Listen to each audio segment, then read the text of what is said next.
Hello and welcome back to Preventing Prevent Cambridge, our campaign by students at Cambridge University against the government's ineffective and repressive counter-extremism policy.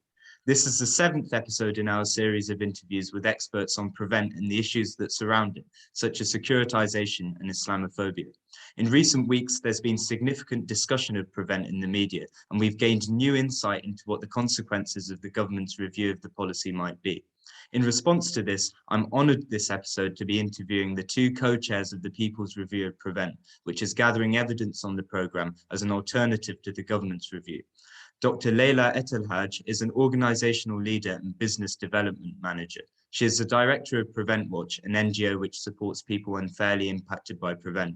She also writes extensively for a range of media outlets on an array of issues. Professor John Holmwood is a professor of sociology at the University of Nottingham. He was formerly the president of the British Sociological Association and a member of the Institute for Advanced Study at Princeton in the US. He served as an expert witness for the defense in the notorious Trojan horse affair, and in 2018, he co-wrote a book about it with Professor Therese O'Toole entitled Countering Extremism in British Schools. So thank you both so much for coming on. It's really great to have you. Thanks. Really good to be here. Thank you. Thank you. Let's start by discussing the background to the government's review of Prevent. Dr. Aitlhadj, I wonder if you could talk us through this. How did the review come about and what's the controversy over the man leading it? The government's review came about off the back of the TTBS bill. It was kind of put forward as, I guess, a fig leaf for all the other really horrible things that came across in the bill. And after over a decade of criticisms and legitimate concerns being raised about Prevent, it was then announced that the government were going to independently review Prevent, except twice they failed to actually appoint somebody who was independent to review Prevent. And the first time round they appointed Lord Carlisle, who by his own admission is biased towards Prevent and had a hand in the 2011 review of the strategy.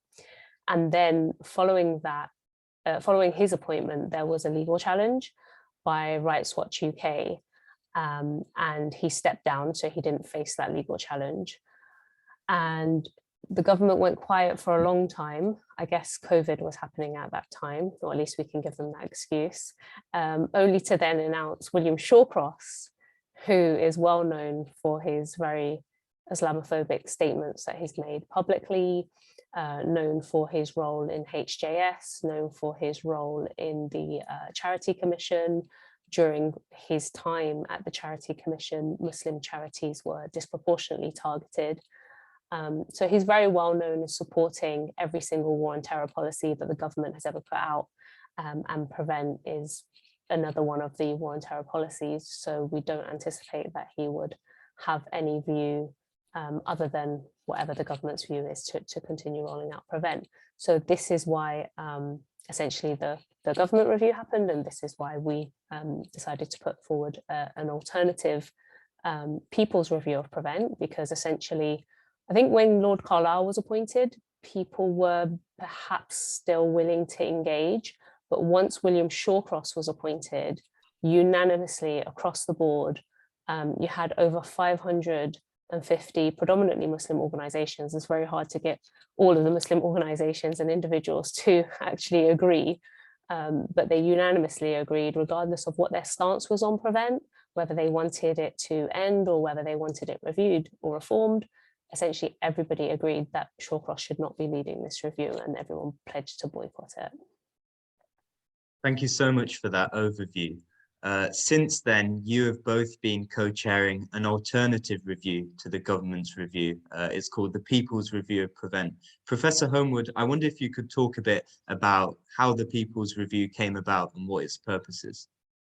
Well, I think one of the things is when you decide to boycott something, you are in a sense saying that you don't trust that body to listen. And the problem that follows on from that is then how do you get your voice into the public debate?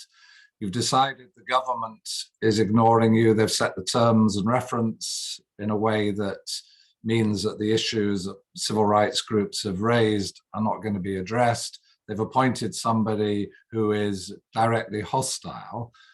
And so it's clear that they're going to use the occasion of the review with a sense that the opposition will be the standard opposition. This is what always happens when we take initiatives in this space. So the issue with the People's Review was to say, well, let's actually look from the perspective of people who have been impacted by Prevent. It calls itself in the specific aspect that people are most interested in, a safeguarding duty that's placed upon all public providers of public services. And yet that safeguarding duty creates active harms for the individuals and the families concerned, and also harms within the environment. That is, it affects the environment within schools in terms of generating a suspicion towards Muslim pupils and parents, and it also creates an environment of mistrust within the health services, particularly within mental health services. So the important thing was to take the cases and the understandings we have about those harms and present those harms, but also to recognize that there is about 1 million people who've been trained in the Prevent duty. A lot of people who are, if you like, practitioners of the security state. And they've been brought into being practitioners of the security state without really being aware of how they got there. So partly we want to direct the review at the people who are responsible for enacting Prevent and who might be beginning to get serious concerns about what it is that they're asked to do. And then finally, we want to appeal to people in the sense of saying, well, this is an issue of democracy. One of the important things about a democracy is how you treat minorities, whether those are ethnic minorities or religious minorities. And Prevent is directly discriminatory. And in that sense, it's undemocratic, but also the process by which Prevent is enacted is undemocratic as well. We've already mentioned that this is the first independent review of Prevent, and we've said, and it's not even independent. Prevent operates within a pre-criminal space, that is, people who are gathered up under Prevent have committed no offence, no legal, nothing, they've done nothing against the law. And yet there is no oversight, no statutory oversight of how they're treated, how their data and information is collected, and so on. So actually, if you committed offences, you would have more rights than you have under Prevent, having committed no offences at all. So in a sense, there is one major offence that takes place in Prevent, and that's the offence against democratic standards, the offence against civil liberties that Prevent itself represents. And that's what the People's Review is designed to bring out, and then to make an appeal to the public, to practitioners and members of the communities most affected, that this is something to speak out about.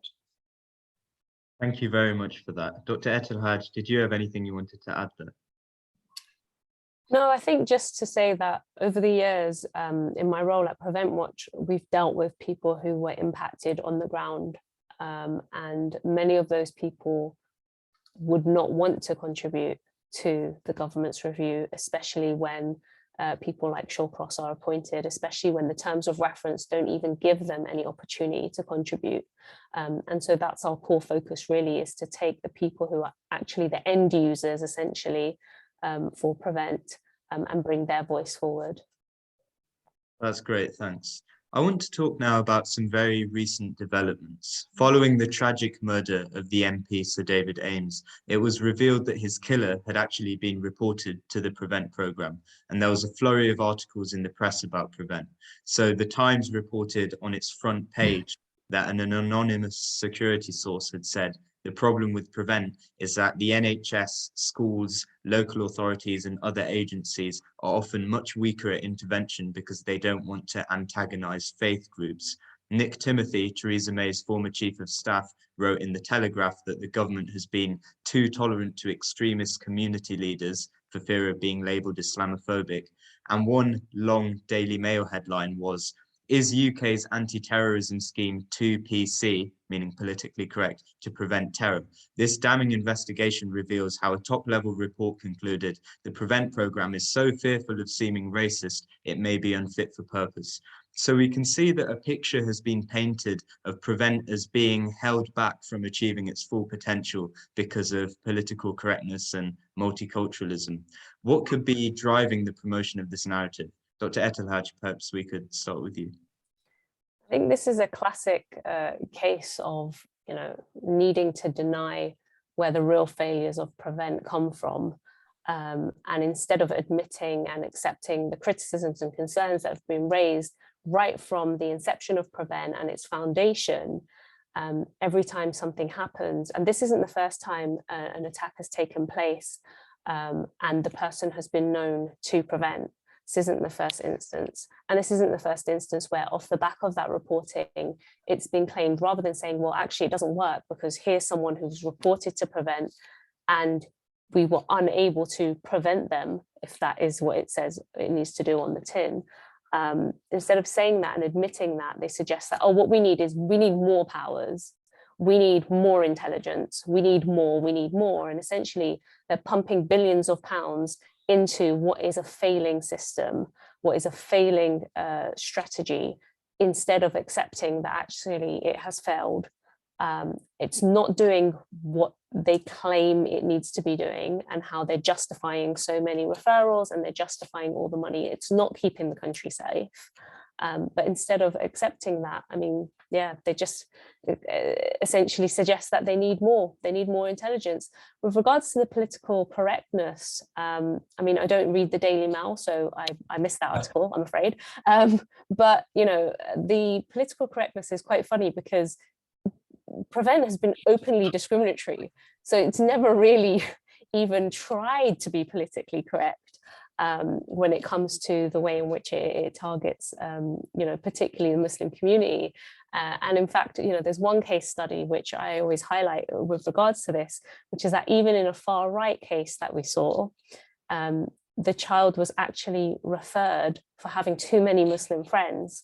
So even when you have a case that essentially in their box ticks the far right box of what they're referring for in terms of extremism, you still find elements there which are openly discriminatory towards Muslims. So yeah, there's not really much I can say about that other than it's just another way in which the PR machine rolls out to protect Prevent's reputation for what little it has of it.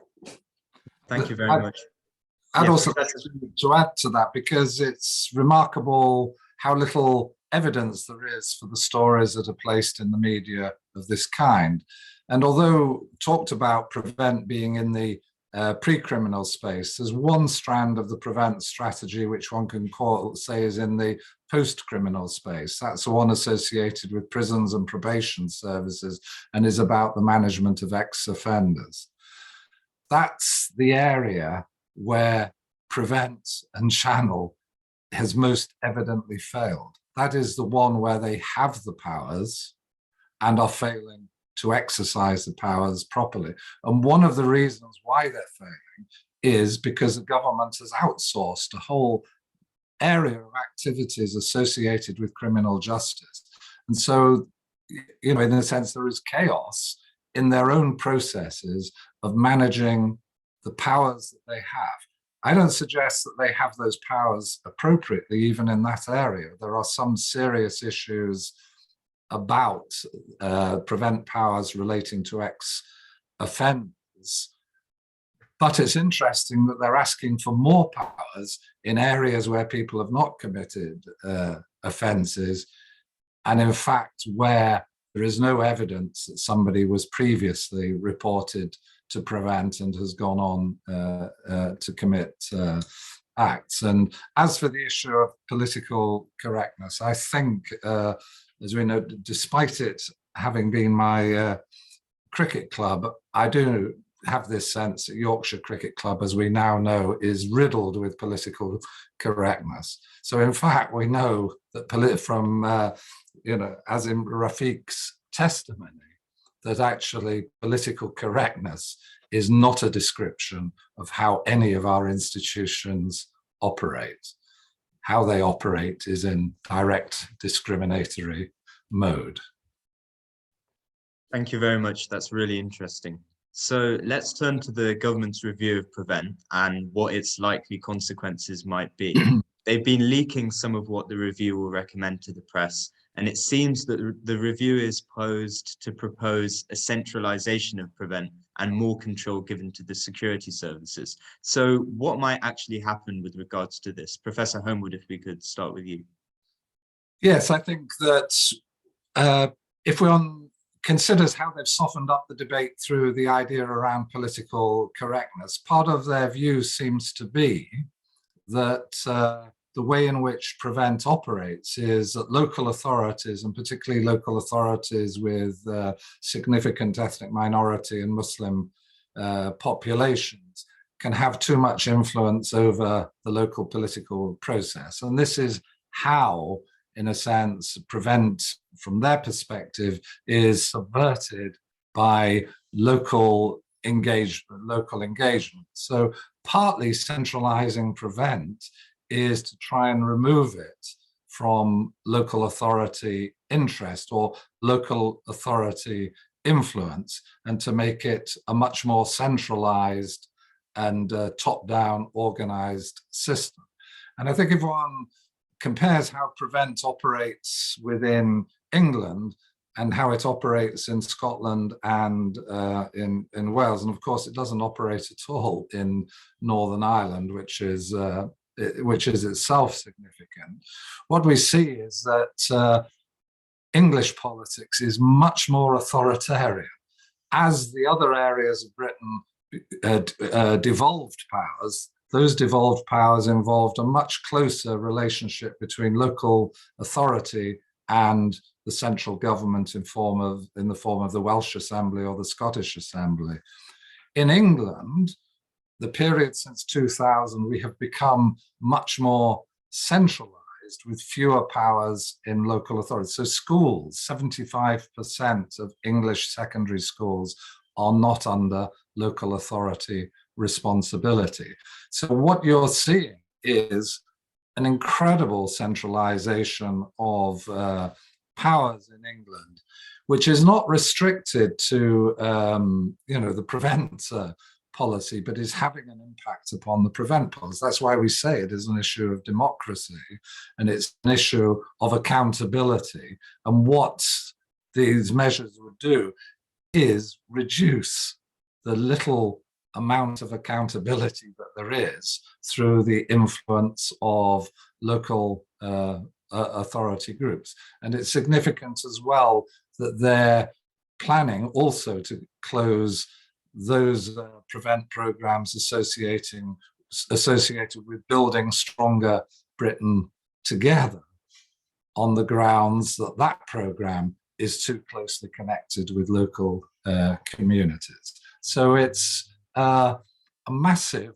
distrust of people and communities to engage with each other and resolve their problems locally.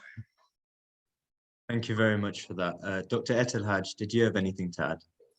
So I think with regards to what may be coming out from the Prevent review based on the leaks that we've heard so far, firstly, the expansion of Prevent. I mean, we've seen this every time that they've tried to review Prevent. We've seen Prevent only further expand, get more powers under its belt. So we won't be surprised that actually one of the things that the thing that they're talking about with regards to security services, needing more control, that is already very much part and parcel of Pursue. So with regards to the 4 arms of counter-terrorism, Pursue is one of those arms, and Prevent is one of those arms. And Prevent is the arm that sits very clearly in the pre-crime space. We already have a lot of the things that have been leaked in terms of recommendations that are coming out of the review sound a little too similar to what we already have under Pursue, except with Pursue, it is to disrupt and surveil people who are on that trajectory a lot closer in time, rather than when they're 5 years old and they make a comment, you know. So I think it's interesting, because what it seems like is that they're trying to essentially bring pre-crime in through the back door, and almost like criminalizing, you know, pre-crime, essentially, because by bringing in all of those tools, they're able to do what they can do justifiably to people who they have intelligence on, to people who they suspect are going on to commit a crime, to people well further on in the spectrum, or well further, you know, beforehand in the spectrum, however we can describe that element of time, and do that to every single person who is not suspected of a crime. So that's a very scary concept. Another thing is, with regards to political correctness and this narrative around political correctness, it might be seen as an indication for rolling back on the right-wing extremism and all forms of extremism that have been used in order to, you know, cover up the primary community that was targeted, which is the Muslim community. So it seems very much like Prevent is kind of coming back home to roost in terms of where it's going to be targeting its focus, and saying, you know, actually, we don't have a problem with right-wing extremism. What we have is a problem with the Muslim community. And again, as much as, you know, two wrongs don't make a right, I think this really highlights the fact that we have a major issue with UK government at the moment. And it's, you know, it's implied even by Shawcross's existence as the independent reviewer, with the fact that by targeting right-wing ideas, essentially you will be targeting mainstream, including your own government. So we've seen with the element of control, with the vulnerability support hubs, that counter-terrorism officers had influence over healthcare, you know, mental health care. That's very scary. We see it as well with social work, and how counter-terrorism officers have influence over social work. So knowing that they're involved in all these different areas is really problematic. And I think that's the trajectory that it's going into. Thank you very much. So you've spoken about this turning away from the trend over the past few years of Prevent emphasizing that it targets the far right as well as Muslims. Professor Holmwood, I wonder if you could speak about the possible consequences of this. I think the intention is that referrals for the far right will not increase, that they will be reduced.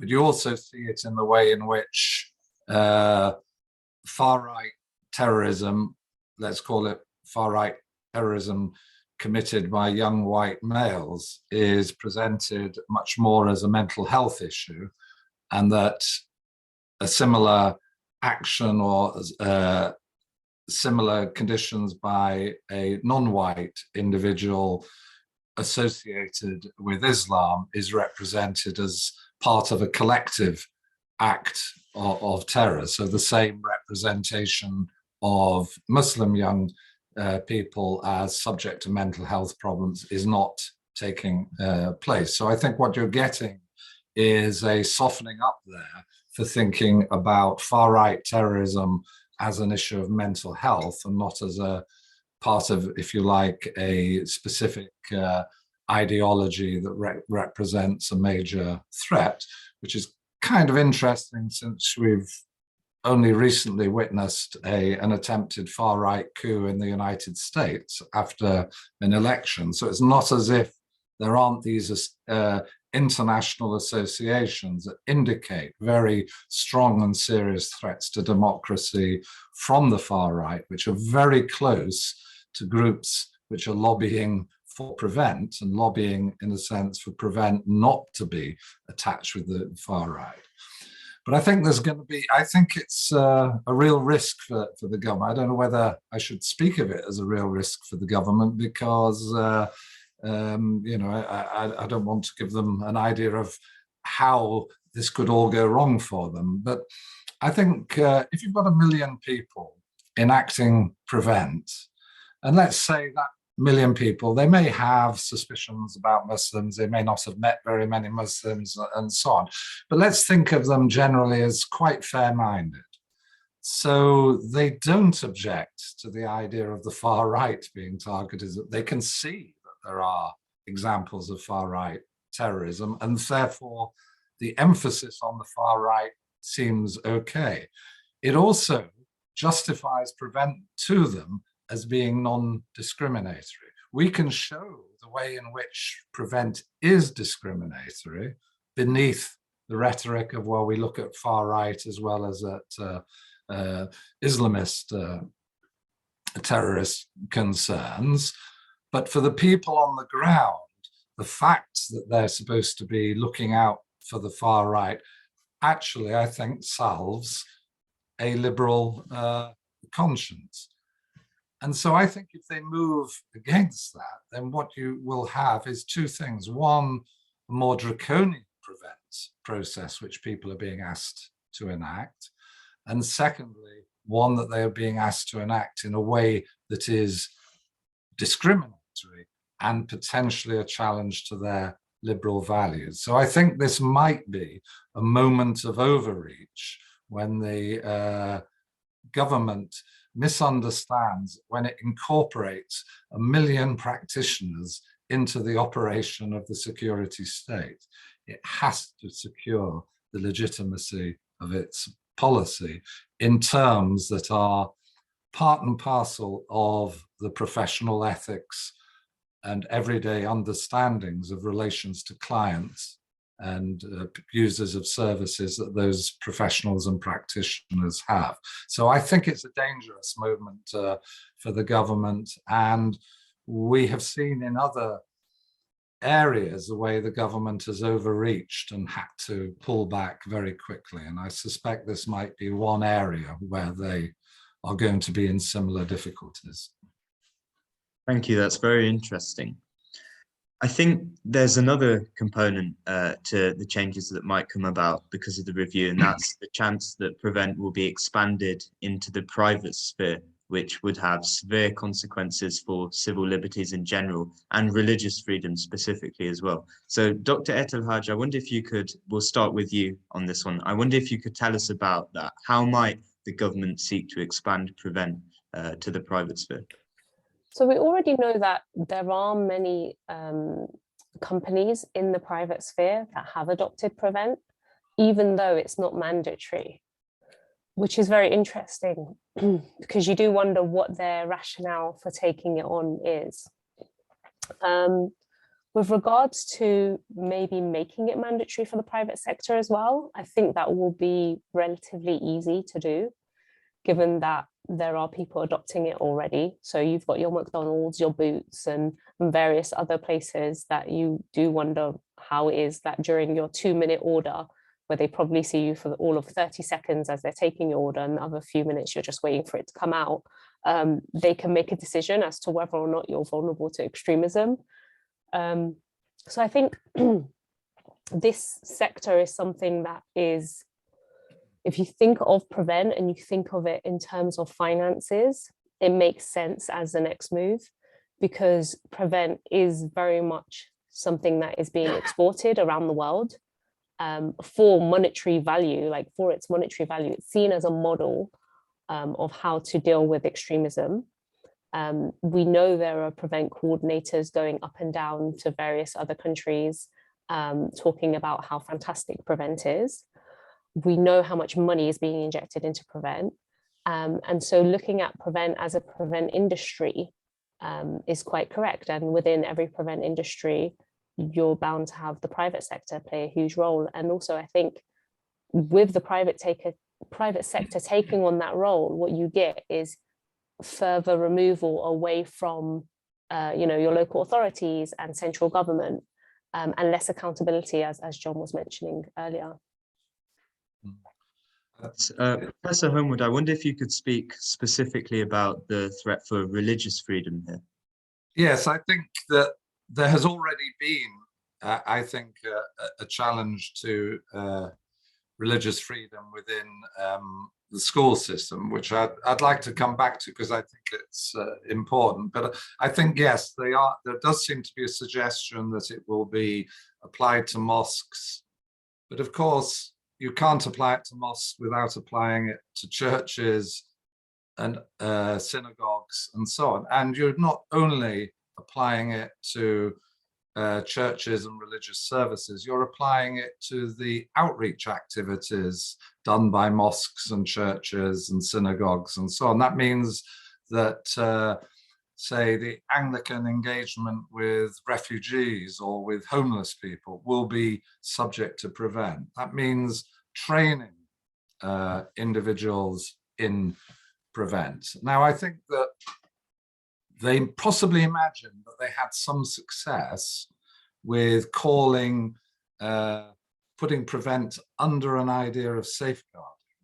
But I think they will have a different problem in relation to religious groups who believe their religious values give them a higher value than that represented by the state. So their concerns for charity, their concerns for religious friendship to others and so on, I think are all going to be challenged by this. And it's a massive incursion into religious liberties, which cannot, I think could not really be accepted. It's not simply whether it can be opposed on mosques, it couldn't be accepted by churches, synagogues, gurdwaras, and so on. They must, to my mind, recognize it as a challenge to religious liberty. So I think it's important to see that prevent is not only discriminating in a religious sense, in a racial sense, it's also discriminatory in a religious sense. But equalities law means that they can't decide, well, it's only really Muslims we're concerned about. They, in a sense, have to apply it to everybody.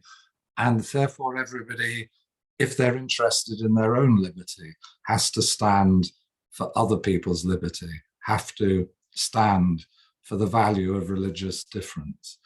But I also said it's already been introduced, and I think, and it only really came to me that it had been introduced in this way. So it shows you how it's not until you see an overreach that you understand that actually the step that took you in that direction had already been taken. So prevent is in schools, and it's in schools within a curriculum, the duty to promote British values. That curriculum, we no longer have a national curriculum in schools. If you're an academy school, you don't have to teach the national curriculum. But the prevent duty to promote British values has become like a national curriculum. And if you look at how it's legislatively brought into the curriculum, it's brought in under Section 78 of the Education Act of 2002. And that requires schools to pay attention to the spiritual and moral and intellectual development of children. So in effect, prevent has already securitized the spiritual and moral development of children. And as soon as you say that, and I've been working for quite a while in this area, and it clicked with me, just a couple of months ago, I thought that is absolutely extraordinary. We approach our children as objects of a security concern, not as subjects whose sense of themselves and whose development we wish to take place in the most expansive and richest way possible. So I think that it will be a moment when we can push back against the breaches of religious freedom, but also possibly try and recapture what schooling is supposed to be in terms of a schooling which is child-centered rather than security-centered. That's fascinating. It seems that we're at something of a crisis point in terms of religious liberty, as well as civil liberties. I wonder, this is a final question for both of you. Do you think that there's something about the political climate in Britain at the moment that makes the government think it can get away with making all these changes to prevent without any significant pushback. I mean, just thinking, for example, about religious freedom as an issue is never talked about anymore in the press. Mm. So perhaps Dr. Aitlhadj, if you want to start on that. I think, I mean, if you look at the trajectory of Prevent or the history of Prevent, how it's evolved, it's taken years to normalize it. I mean, even to introduce it as a duty, it took over a decade to introduce it from a policy to a mandatory duty. And it's been a significant number of years now as well, since it's been implemented as a duty. And so all of these elements have really been normalized, especially within the public sector, especially within schools. This is spoken of now, even without the Prevent label in many cases. You know, people talk about it as if it really is part of safeguarding, and they can no longer distinguish what this Prevent part is anymore, because it's just so integrated into almost like everyday life for them and their everyday practices. But I do think that there is an underestimation of how people will react if they do come out with some of the recommendations that we've seen leaked so far, because I think some of these things haven't been tested yet. And when they speak about religious freedom, I think maybe they feel that perhaps today we're in a space where people don't really value that anymore. And I don't think that's the case at all, even for those people who don't really hold that tight to any religious view. I think everyone appreciates those fundamental rights and freedoms. So yeah, I think there's a slight underestimation of how people will react, and they've misread the room essentially in terms of what the situation is. And I think obviously having a majority government probably gives that overconfidence of what they can impose. I mean, I think there's two things going on. One, which is we're aware that the far right has a view of that whites are being replaced by immigration and so on. Now, I think there's something else, another kind of replacement theory there, and I call it secular replacement theory. That is, for a long time, liberals have thought that secularism was a dominant and growing feature of modernity. They face that ethnic minority communities in Britain have a far greater commitment to faith than do, if you say, the white majority, and that there is a greater proportion of young people within ethnic minority communities as well. And so you have a combination of the fear of young people, which adults have always had, always been moral panics around that, but also that young people are increasingly non-secular compared to the older generation that sees itself as secular. So one of my worries is that the far right is racial replacement theory. The progressive left, or the progressive liberals, are secular replacement theory. They're comfortable discussing these issues if they're issues of race. They're not comfortable discussing them as issues of religion. They're not comfortable discussing and endorsing the freedom of religious communities to express their sense of belonging through particular practices of prayer and devotion, and to wish to bring their ideas about the good life, religiously informed, into the public sphere. So there's something that liberals have to learn, which is the danger of not protecting the freedoms of religious others. And I speak as a secular person, somebody who's non-religious, and say, well, I think that's the big crisis. I've found it very difficult in persuading fellow academics, people like myself, of the importance of religious freedom, and that it's going to be how we're going to be judged, the extent to which we can defend the religious rights of others. Thank you very much.